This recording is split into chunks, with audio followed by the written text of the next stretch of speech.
What is up guys, Soultime here, back with another Season of Mastery video. So I was actually going to take today off from uploading videos, but then I thought about video topics and things I might not have covered that I think is important to know before the launch of Season of Mastery, and it occurred to me that I haven't really made a video talking about professions specifically, and even though I have mentioned some tips and tricks here and there, I haven't made an entire video only for professions. So that is what we are doing today, as I want to have a chat with you guys about professions for Season of Mastery and give my insight on which professions I would recommend picking up for the launch of Season of Mastery. So throughout this video I'll talk a little bit about multiple professions, which ones to grab for launch, which ones to grab for late game, and which ones you can grab to catch up if you start playing the game at a later phase, as some professions are better at launch, while some will get better over time. So let's just get right into it. Keep in mind that I'm only going through this in terms of gold making, not raiding or PvPing, just making and farming gold. So at the launch of Season of Mastery, I recommend grabbing gathering professions. Most crafting professions don't shine through until later in the game's lifespan, and personally, I recommend grabbing the gathering professions that is relevant to the crafting profession you want later. So if your ultimate plan is to have blacksmithing or engineering or both, I recommend grabbing mining. If your plan is to be an alchemist, I recommend grabbing herbalism. And the reason I say this, even though you can grab both herbalism and alchemy, my recommendation is that you grab skinning for raw gold while leveling. Seriously, that is my number one advice, and I personally don't see any reason not to have skinning unless you are worried about the 2 seconds it takes you to skin a mob, which will give you valuable raw gold while leveling to help you train your class abilities, as well as your level 40 and level 60 mounts, with the accelerated leveling speed in Season of Mastery, while not reducing the cost of class training or mount training. It will be even more difficult to obtain the gold required, and skinning really does help a lot in that area. For example, personally I plan on having both herbalism and mining at max level, but while leveling I will have herbalism and skinning. Then at level 60 I will switch out skinning for mining, as you can skill up mining by processing ores into bars, and it's generally quite fast to skill up.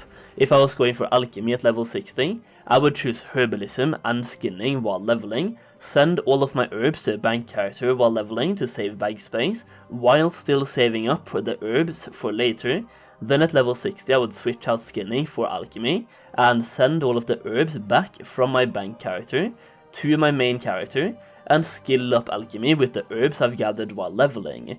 If your ultimate plan is to have both engineering and blacksmithing at max level, go for mining and skinning, farm up a heavenly amount of ores and bars and gems while leveling, and maybe even spend a couple of hours farming at max level as well, and send all of the mining materials to a bank character while leveling.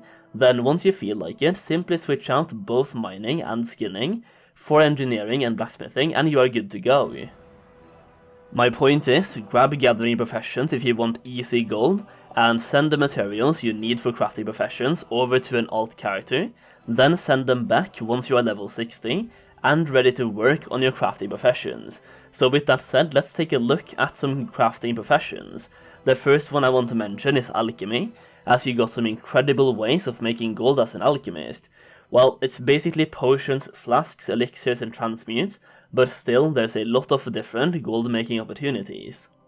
You can hunt for the recipe for transmuting undeath to water, which will make you a lot of gold every single day by transmuting, and you can obtain flask recipes from different dungeons, and these are quite rare, and if you obtain them early enough you can charge a premium crafting fee for crafting the flasks. So if you plan on doing a lot of dungeons at max level where these recipes can drop, having alchemy might be a really good option.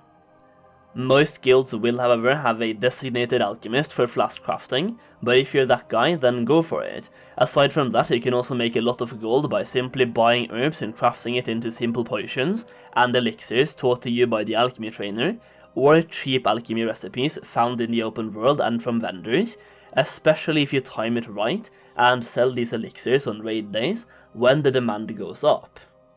A couple of good recipes in that case are Elixir of Giants and Elixir of the Mongoose, both of which will be fairly cheap.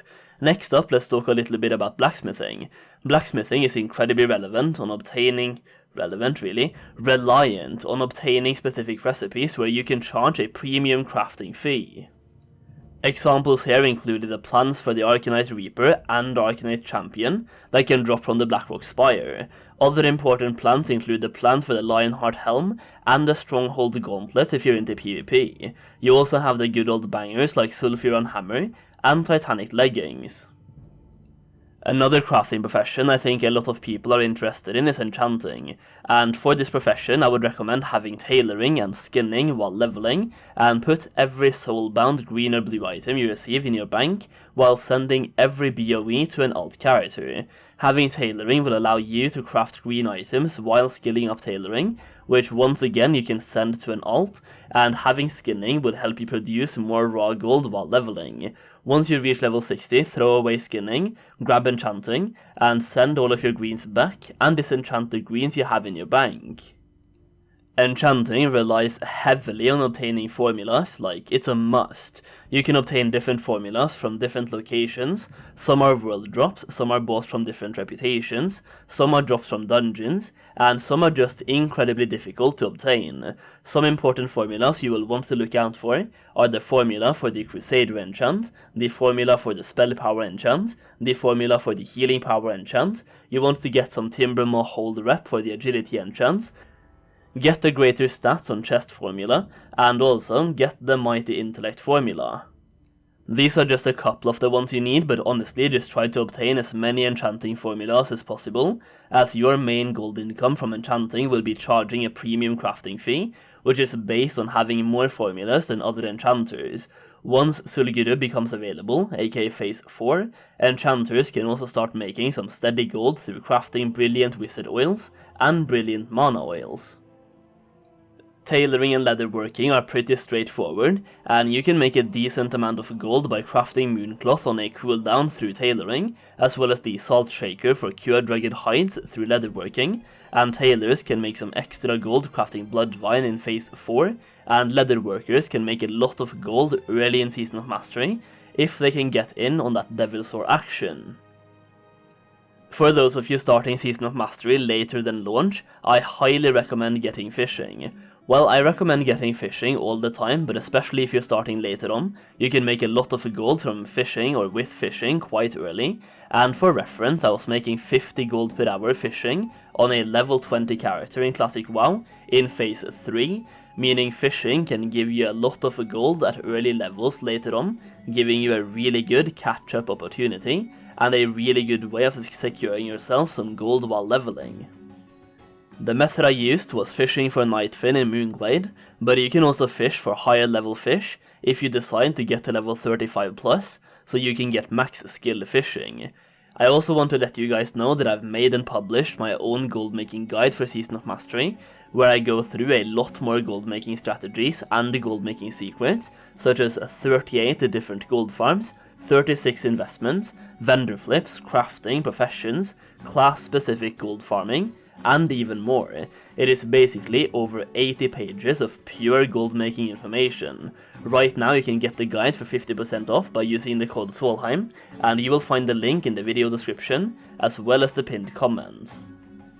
That's pretty much it for today though, just a quick chat about professions for gold making, that hopefully helps you make a bunch of gold in Season of Mastery. If you did enjoy the video, please make sure you give it a thumbs up, and subscribe for even more videos. Thank you so much for watching, and I'll see you again very soon.